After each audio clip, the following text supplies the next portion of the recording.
E nada me faltará. De propósito, irmãos, fiz essa pergunta como título da mensagem de hoje, fazendo uso de um dos textos mais citados e conhecidos da Bíblia. Eu creio que o Salmo 23 e João 3,16 são os dois textos mais conhecidos na Bíblia. O Salmo 23 tem uma peculiaridade que é um dos salmos mais repetidos em filmes, citados em filmes, é o Salmo de número 23. Porém, eu gostaria mesmo de instigá-lo a fazer essa pergunta. Os irmãos conhecem o Salmo 23, versículo 1, né? Que diz: o Senhor é o meu pastor e nada me faltará. A perspectiva, irmãos, que quero compartilhar com a igreja nessa noite, eu peço a Deus que você mude a sua maneira de olhar para este salmo. Este salmo, ele tem três características muito fortes. É um salmo de consolo, é um salmo de esperança, mas também é um salmo de alerta. Consegue alcançar esses três alvos.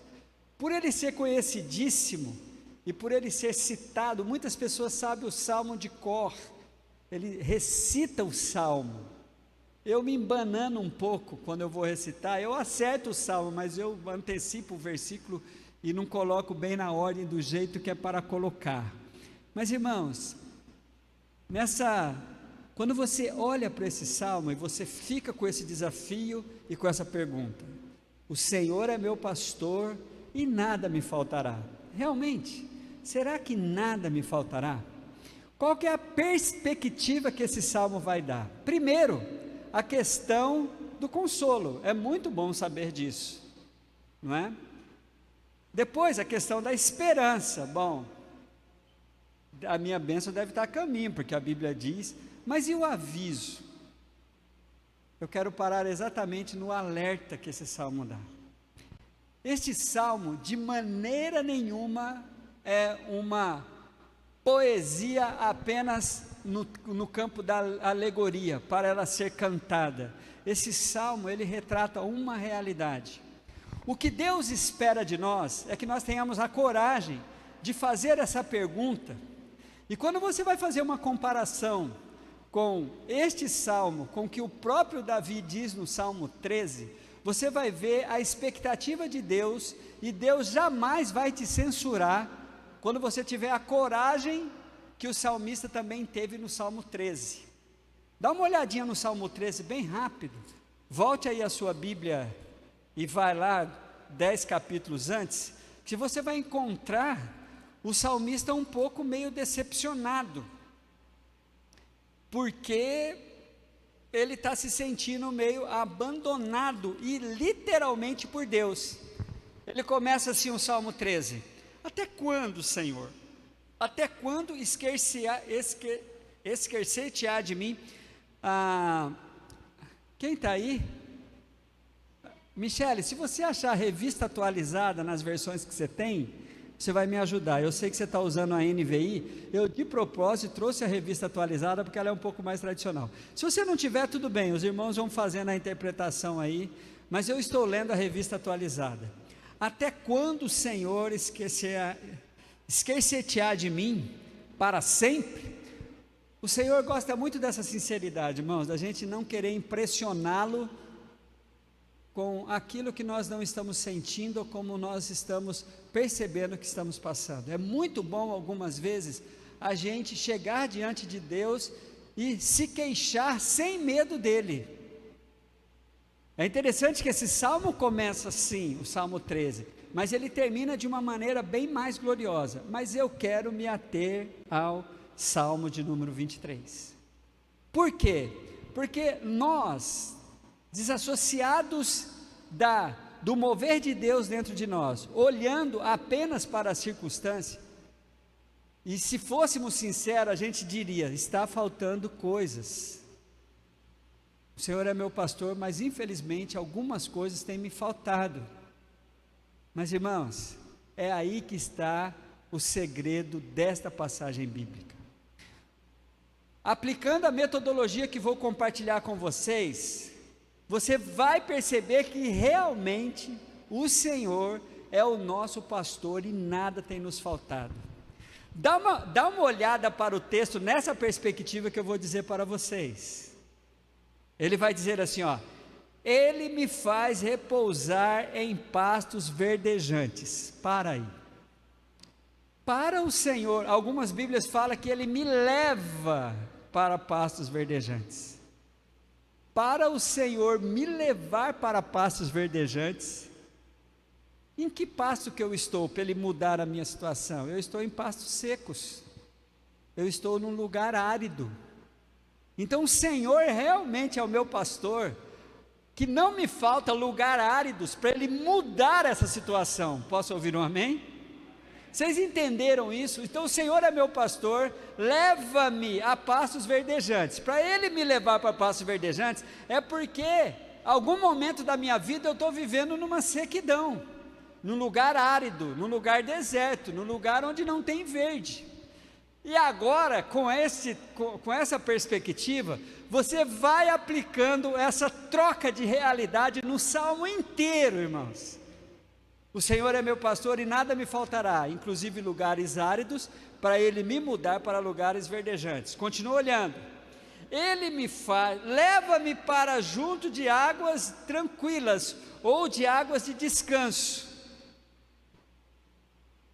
Mais uma vez, irmãos, para o Senhor mudar a minha situação, para me levar para esse lugar calmo, para essas águas tranquilas, não me falta águas revoltosas, momentos difíceis. É tão interessante isso que a Bíblia vai permeando as histórias de todos os personagens bíblicos com momentos muito difíceis. Então não me faltam águas revoltosas, não me falta tempestades, não me faltam as correntezas, não me falta aquelas intempéries do final de Mateus capítulo 7, quando Jesus faz aquele ensinamento sobre o homem que construiu a casa na rocha e a casa na areia. Na vida de ambos vieram as tempestades. Então não me falta isso. Refrigera, versículo 3, refrigera a minha alma, guia-me pelas veredas da justiça por amor do seu nome. Irmãos, a nossa alma fica incandescente para o Senhor refrigerar. Nós ficamos muitas vezes perturbados, nós temos muitas dificuldades de uma vez encarar a realidade da vida. Por exemplo, como amanheceu o mundo hoje?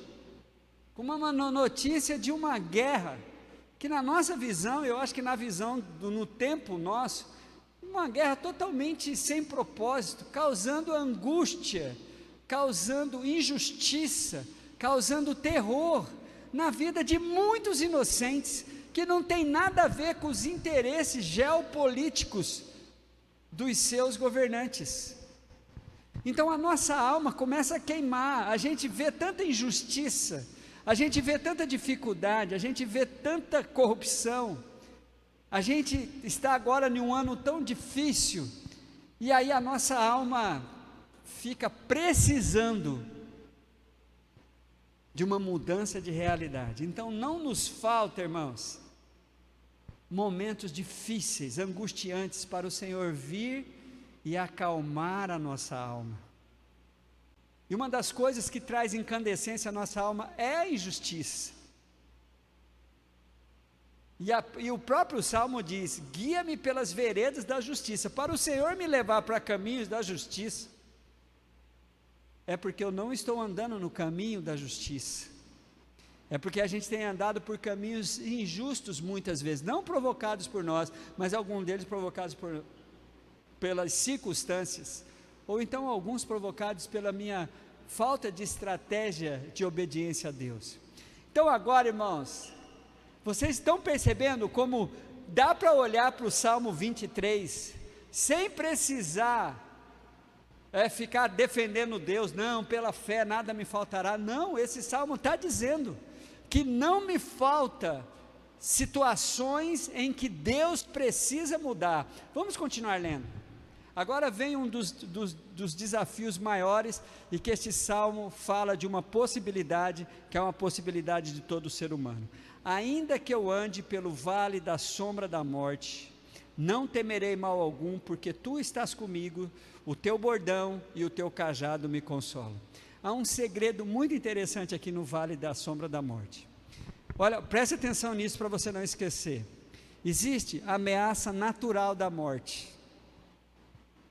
Existe a ameaça natural da morte. As enfermidades, os acidentes, a gente está aí à mercê. A Bíblia chega a dizer que nós somos entregues diariamente como cordeiros para o matadouro. Então a morte é uma realidade. Mas existe também outra realidade do vale da sombra da morte, irmãos. É por isso que esse texto termina com duas ferramentas do pastor, e eu vou explicar para os irmãos. Quando o vale da sombra da morte não causa a minha morte física, mas vai matando coisas dentro de mim, matando a minha sede de Deus, matando a minha fome, matando a minha vontade de acertar, matando a minha fé, fazendo morrer o fogo do Espírito Santo dentro de mim, entristecendo. Aí vem exatamente as duas ferramentas. Para a ameaça da morte, Deus usa o seu cajado. O cajado de Deus é aquele que para tirar a ovelha. Para coisas que estão morrendo dentro de nós, Ele usa a sua vara para nos disciplinar, para nos dar um toque. Olha, desperta, você precisa sair desse vale da sombra da morte, você precisa entender de que coisas valorosas estão morrendo dentro de você. É interessante que o vale da sombra da morte, ele chega ao final, que eu não temerei mal algum, porque tu estás comigo, a tua vara, ou o teu bordão e o teu cajado, dois instrumentos. A vara, algumas vezes a vara e o bordão estavam em uma ferramenta só. Na ponta do cajado tem uma curva assim, na outra ponta tem uma pontinha fina. Aquela curva do cajado é para resgatar a ovelha, tirar ela do vale da sombra da morte. A outra ponta é para despertar ela, você está morrendo porque você está querendo. Vocês entenderam isso? Então o Senhor é meu pastor e nada me faltará. Inclusive essa ameaça, esses vales, esses momentos difíceis, ou externo provocado pela vida que vivemos, ou interno, quando valores começam a morrer dentro da gente. O Senhor é meu pastor e nada me faltará. E a Bíblia continua: prepara uma mesa na presença dos meus adversários. O Senhor é meu pastor e nada me faltará, inclusive a adversários. Eu gosto dessa expressão adversários, irmãos, porque ela nos liga aos seres humanos. Algumas pessoas se levantam circunstancialmente ou perenamente como adversários nossos. As circunstâncias alguma vez colocam seres humanos como os nossos adversários. Jesus vai nos fazer lembrar como tratar aqueles humanos que se levantam como nossos adversários. Jesus vai mandar eu andar a segunda milha, Jesus vai mandar eu oferecer oferecer a outra face, Jesus vai mandar se ele me pedir a túnica, eu também lhe oferecer a capa. O Senhor vai mandar eu entrar em acordo quando o adversário é seres humanos.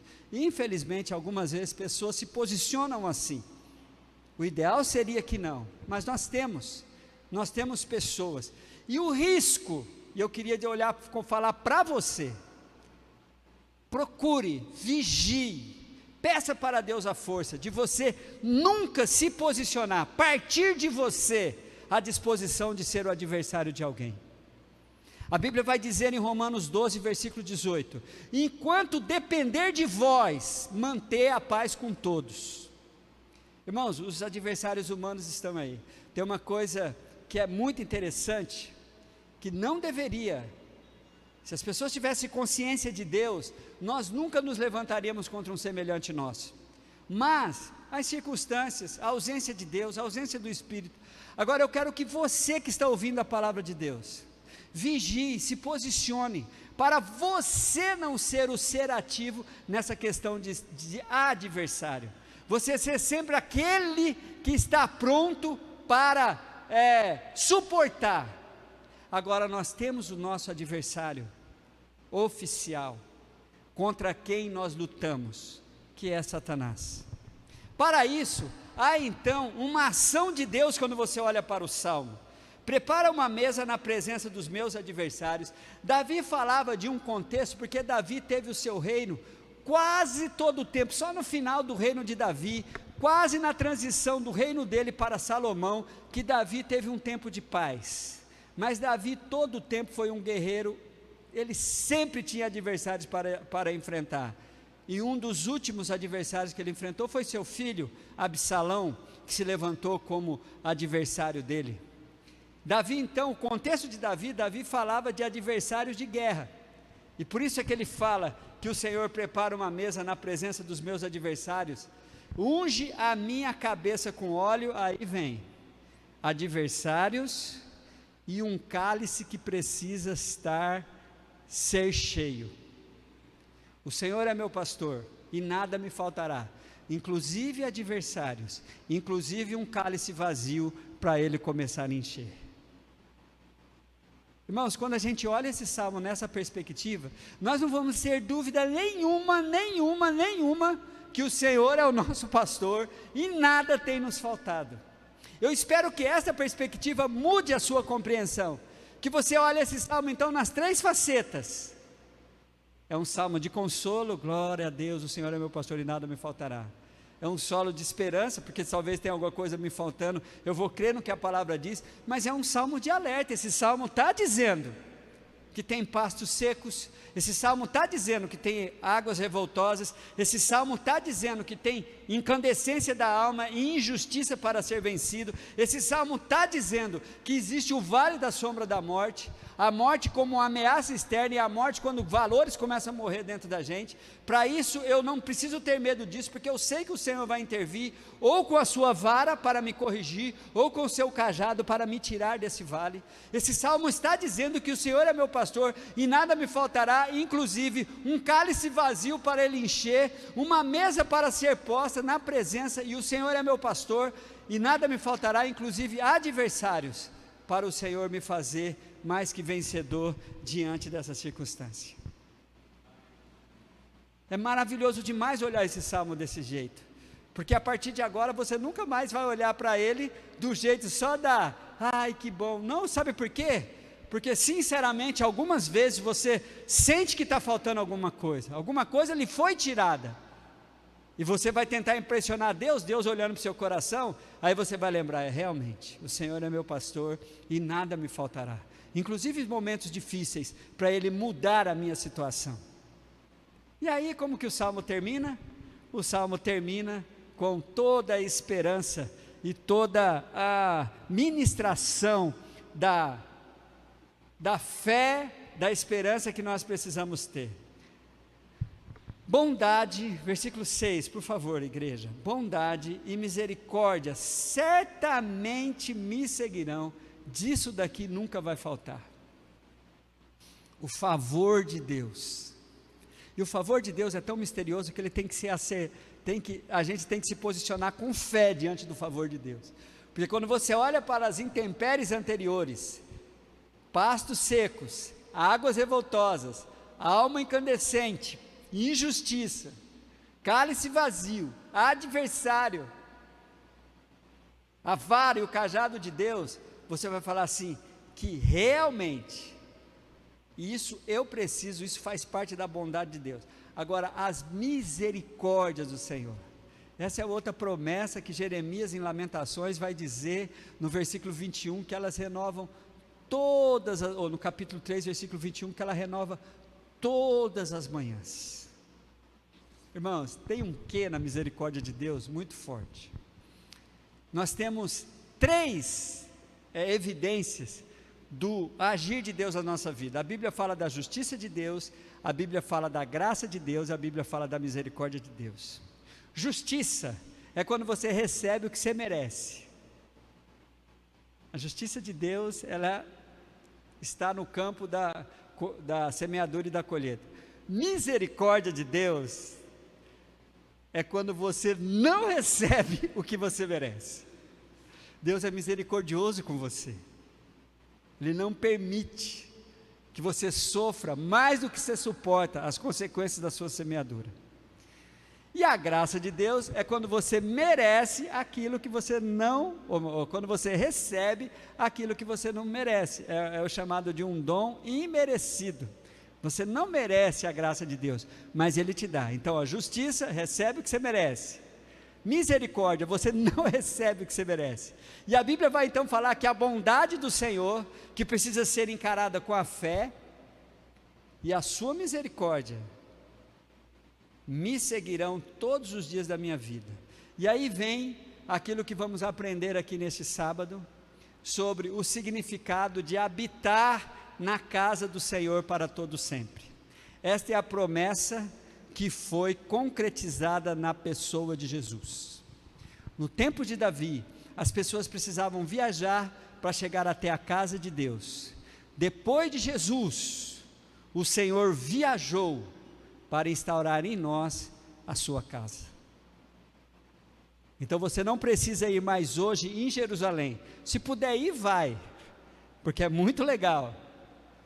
Mas você não precisa ir lá para estar na casa de Deus. Mudou-se, Jesus mudou a ordem das coisas. Não somos mais nós indo à casa de Deus. É o Senhor que resolveu fazer em nós morada. Então, igreja linda, você que está em casa, quero desafiar você, a partir de hoje, nunca mais olhar o Salmo 23, a não ser que você já via dessa forma. Se você já via dessa forma, comece a ver também dessa forma. Tantas outras formas. Hoje mesmo já recebi, quero mandar um beijo, um abraço para o irmão Hamilton lá em Ji-Paraná, o pai da Dani. Ele mandou um textinho sobre o Salmo 23 para mim. Obrigado, irmão Hamilton. Pode ver-se daquela forma, mas é algo de maturidade, irmãos. A partir de hoje, você olhar para o Salmo 23 e perceber assim, realmente, você vai dizer, realmente, nada, o Senhor é meu pastor, e nada me faltará. Amém, igreja? Vamos aplaudir ao Senhor por isso?